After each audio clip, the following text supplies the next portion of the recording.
क्रांती news, आवाज सर्वसामान्यांचा। येवला रस्त्याच्या कामाचा बळी, मुखेड फाट्याजवळ पुन्हा भीषण अपघात, हिरकणी व साधी बसची समोरासमोर धडक, 20 ते 25 जखमी। मुखेड फाटा परिसरात सुरू असलेल्या रस्त्याच्या कामामुळे आणखी एक गंभीर अपघात घडल्याची माहिती समोर आली आहे। आज दिनांक 2 एप्रिल रोजी संध्याकाळी 4 वाजेच्या सुमारास हिरकणी बस आणि साधी प्रवासी बस यांच्या समोरासमोर जोरदार धडक होऊन सुमारे 20 ते 25 प्रवासी जखमी झाले। जखमींचा आकडा वाढण्याची शक्यता व्यक्त केली जात आहे।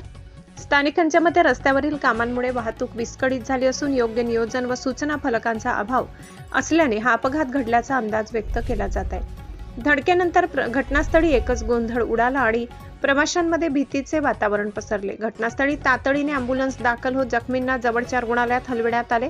स्थानिक नागरिकांनीही बचाव कार्यात मोठी मदत केली।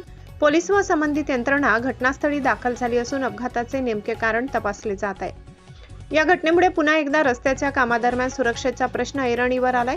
नागरिकांकडून प्रशासनाच्या निष्काळजीपणावर संताप व्यक्त केला जात आहे। महाराष्ट्र क्रांती न्यूज साठी निफाड तालुका प्रतिनिधी राजेश भडांगे।